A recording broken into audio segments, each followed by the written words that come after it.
listener production. Hi, Sasha Barbagat with you. Welcome to The Briefing. When I ask you to think of a not-for-profit organisation, what comes to mind? Maybe a charity? Maybe the church?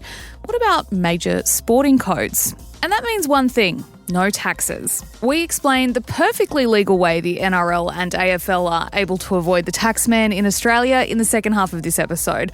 But first, it is time for the headlines with Chris Spiru. It's Wednesday, March 12. Morning, Sash. Morning, everybody. Some bad and breaking news this morning. Australia's request to be exempt from US tariffs has been rejected. White House Press Secretary Caroline Leavitt saying the president had considered them, but no exemptions will apply.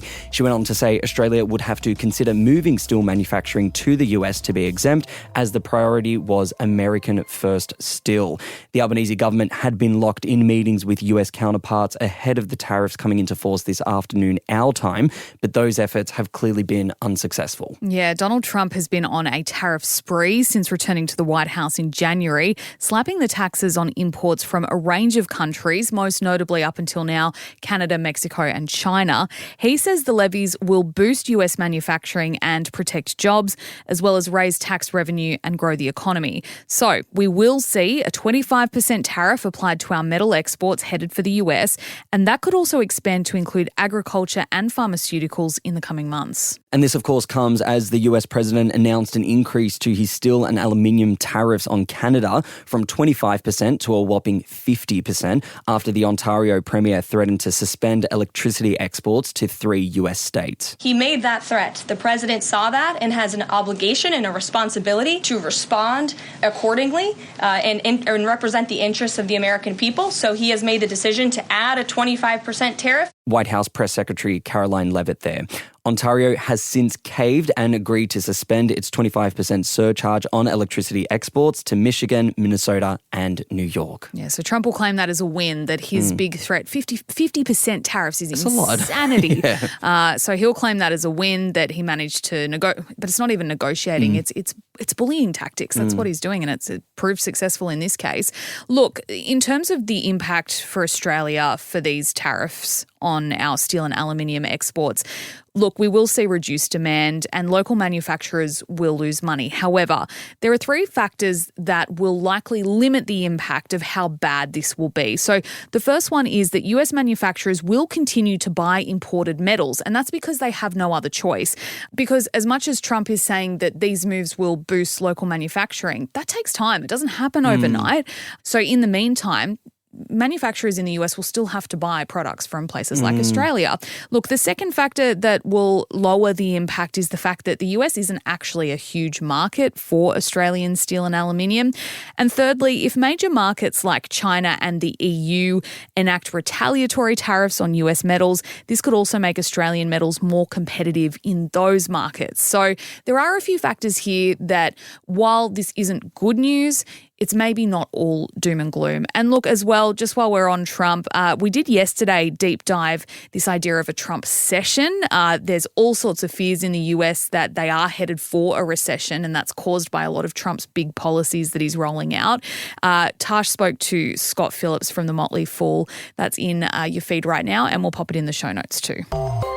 In news just in, as we sit down to record, Ukraine says it's ready to accept a US proposed immediate 30-day ceasefire with Russia following peace talks in Saudi Arabia. It comes after a closed-door meeting between the Ukrainian president's chief of staff and the US Secretary of State Marco Rubio and National Security Advisor Mike Waltz. Waltz says the ceasefire is conditional on Russia's acceptance and that he will meet with his Russian counterpart in the coming days. Also coming out of this, the US committed to immediately lift its pause on intelligence sharing and resume military aid, which was pulled last week after that wild White House meeting with Zelensky and Trump. Yeah, and this comes after more than 30 army chiefs from around the world, including Australia, Japan and others from NATO and the EU, met without the US in Paris.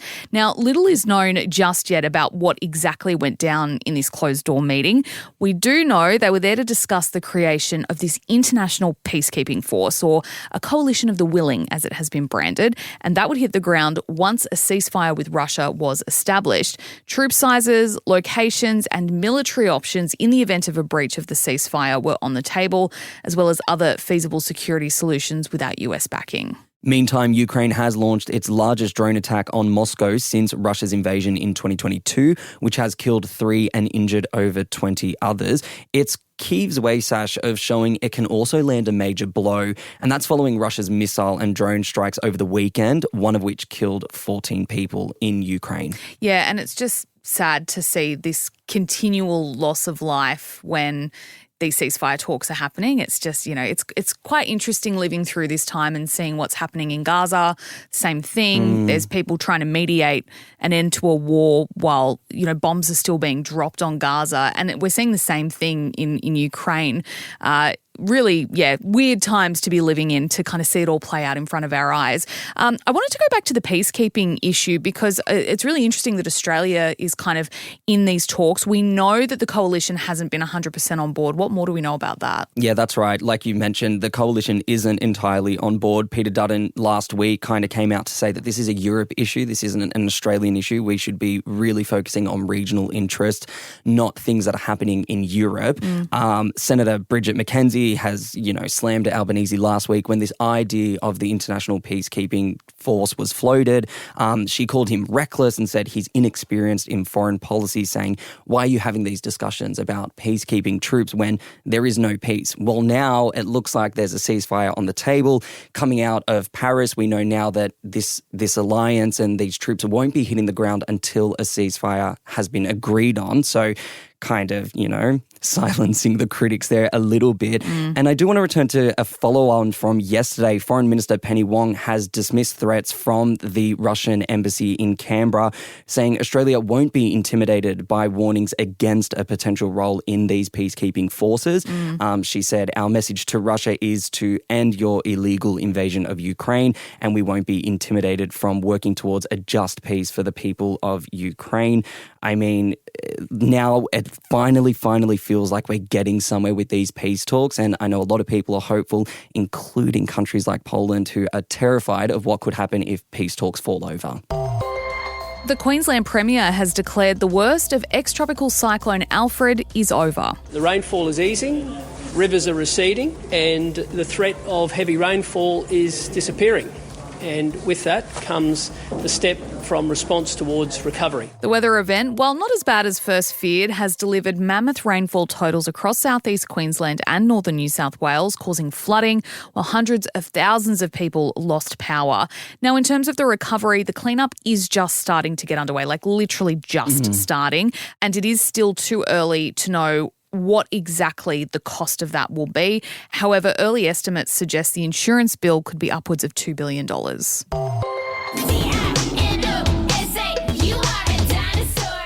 This next headline could have been introduced in a multitude of ways, but I opted for Kesha just to perk us up this morning. More than 60 fossilised dinosaur footprints have been found just chilling on a boulder at a Queensland school. The rock, which is smaller than a 1 by 1 metre slab, was discovered at a mine in 2002 and gifted to Biloela State High School at that time. And since then, it's chilled in their main office on the campus for 20 years. But new analysis has revealed it contains one of the highest concentrations of dinosaur footprints ever documented in Australia. This is so wild. The slab has, 66 fossilised footprints, apparently from 47 individual dinosaurs. I don't know how they work that out, dating from the early Jurassic period, which was around 200 million years ago. Oof. The rock went pretty much unnoticed, as you said, just sat there chilling in the main office until community members contacted a researcher at the University of Queensland after seeing this guy's work on dinosaur footprints at nearby Mount Morgan. So this rock was discovered nearby. And so they went, oh, well, maybe there's something to this. And they were right. So what was this animal walking all over this little path? They reckon it was like a muddy, riverbank that was, had all these dinosaurs kind of going through it at the time. They think the animal was a 3-toed, bear with me, Anomopus scambus, which is a small plant-eating dinosaur that moved on 2 legs. Skeletal fossils found overseas suggest the species had long legs, short arms, and a chunky body, kind of like my dog. And given the significance of the discovery and the anticipated public interest, the boulder is actually going to be relocated from the school, which is unsurprising but sad because it's like, well, they've been the guardians of it for all that time. Guardians. It's going to be displayed publicly at the office of the Banana Shire Council. Oh, that's so exciting. I do love dinosaurs. I mean, it's all a throwback to me. Again, this is another school throwback for me, but like the pop-up 3-door dinosaur books. Did you ever have them in primary school? I had a dinosaur memory card game that my mum and I used to play together. Really? Yeah, like all the time. I wish I still had them. Oh, that's so cute. I love it. I just feel like dinosaurs formed a really big part of a lot of kids' childhoods, especially here in Australia. I don't know what our obsession is with dinosaurs. Oh, no, it's everywhere. I'm about to have a son and buying clothes for him, it's either space or dinosaurs. Yeah. That's it. I know. These are things I'm learning about you in your last 2 weeks, Sasha Barbagat, so I'm going to lap it up. I'm going to tease as much as I can out of you before you go. All right, Chris, thank you so much. Next up, we're getting into your deep dive, looking at how the AFL and NRL are continuing to avoid the tax man totally legally.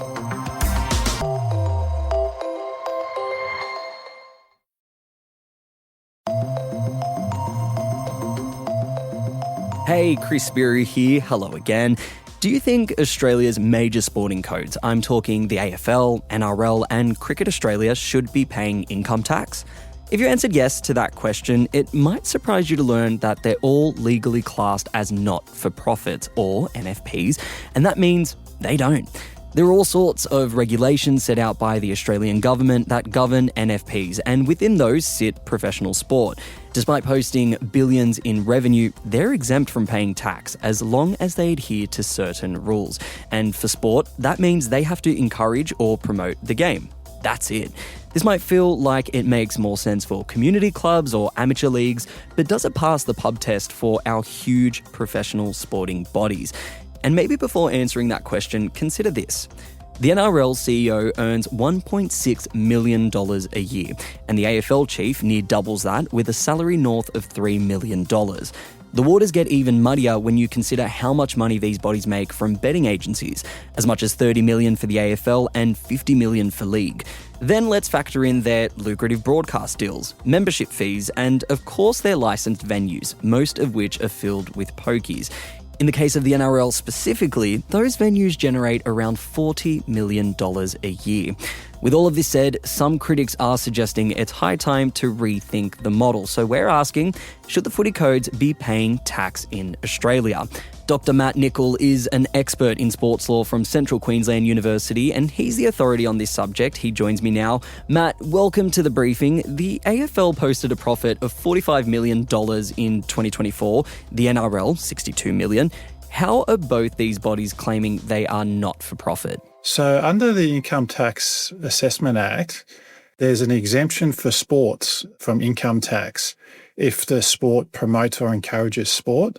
And that was introduced in the 1950s when sports were much smaller in terms of the income that they receive. The AFL and the NRL now receive large broadcasting rights contracts and sponsorship and those types of things. So when the exemption was first introduced, it had in mind small sports clubs, community sporting clubs and leagues that have small revenue bases and need assistance from the government.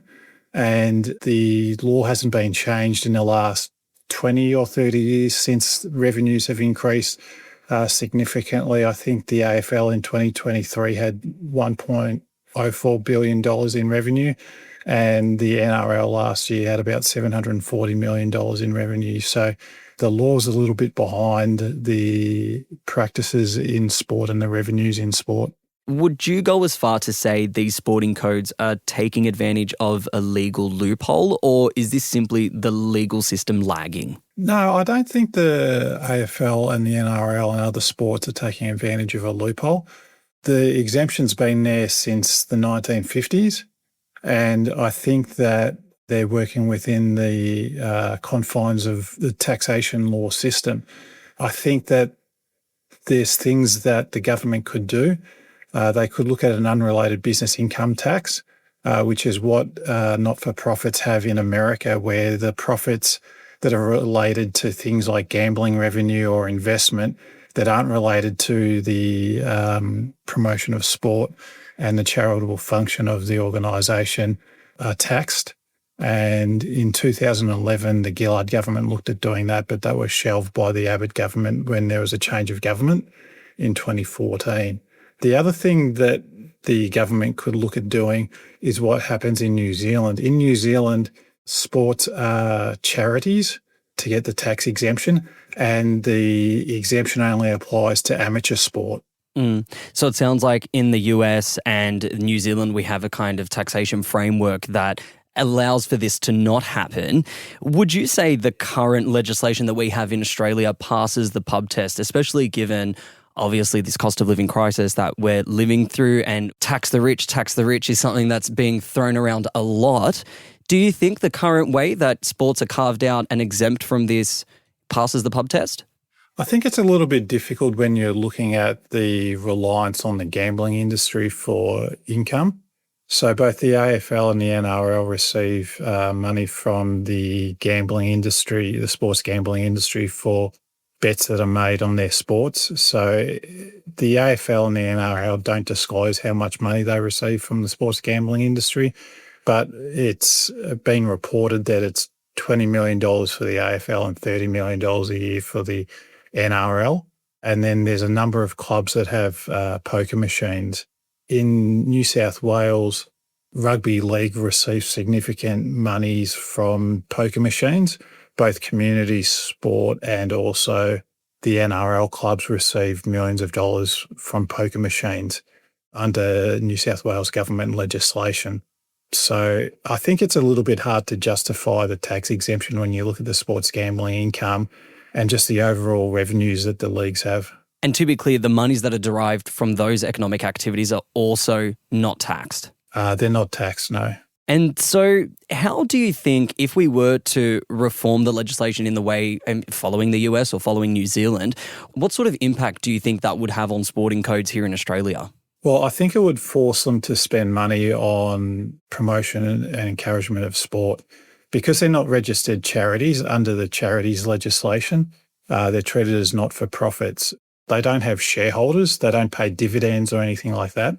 So having a unrelated business income tax would force the larger sports to spend money on the actual sport themselves, so they're not taxed. So if they're not reinvesting back into their sporting codes or the sport itself, where exactly is this money going? Who essentially is benefiting from a really positive cash flow? That's a good question. The AFL and the NRL has large cash reserves, and their clubs have cash reserves. So I should point out that the AFL, the NRL, they do provide clubs with funds. A percentage of the revenues do go back to the clubs as well as a payment of players. So there is a reinvestment. There's facilities as well. And the AFL and NRL are governing bodies for community sports. So they also fund community sport as well. I do want to talk about, maybe we'll take a little step back and zoom out a little bit. What sets apart a non-for-profit to an actual business? What are the key distinctions there that we can make to point to something and say, hey, that's a business, that's a non-for-profit? So a not-for-profit can't pay out any of their profits to shareholders, to employees, to directors, to other stakeholders. So that's the key distinction in taxation law from a not-for-profit to a for-profit business, in that it's called the distribution constraint. You can't distribute your profits to the shareholders or to other members. So that's an important distinction under taxation law. I would probably also draw a distinction between charities. So a charity has a non-distribution constraint as well, but a charity has to have a charitable purpose or a public purpose. Under the sports exemption, sports don't have to have a charitable purpose. They just have to promote or encourage sport. So the not-for-profit under the income tax exemption for sports is a little bit different to charities.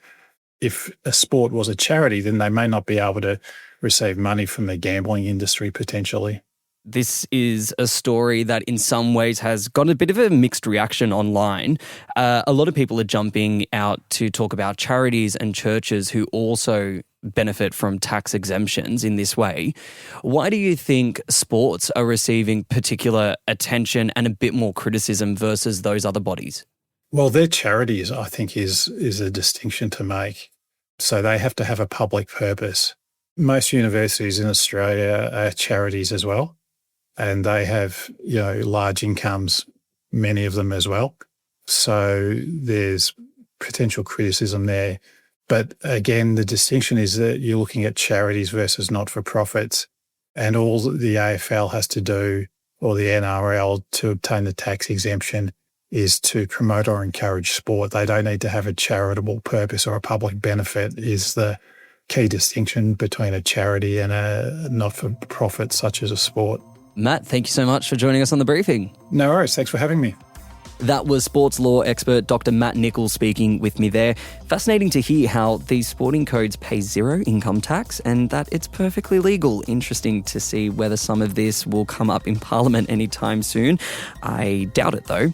Thanks for listening to this episode of The Briefing. That is it for now. I am curious to know your thoughts on this, whether this is something that you knew, whether this is something that outrages you in any way, or whether you think it's perfectly fine. At the end of the day, the legislation just asks that they promote the sport, and they're doing that. And in the case of the NRL specifically, they're even going a bit more international with these Vegas rounds. So they are ticking that criteria, and technically they're doing nothing wrong. But curious to know if you think this passes the pub test. Be sure to let us know on our socials at The Briefing Podcast on Instagram, and just search Listener Newsroom on TikTok and YouTube, and you can have your say there all you like. And hey, while you're at it, be sure to chuck us a review or leave a comment if you're listening on Spotify. We would absolutely love to hear from you. And hey, don't forget, we have our afternoon episode with Tash Belling at 4 p.m. today. Be sure to check your feeds once that comes out. And of course, Sash and I will be back for headlines tomorrow morning from 6 a.m. I'm Chris Spiru. Catch you then.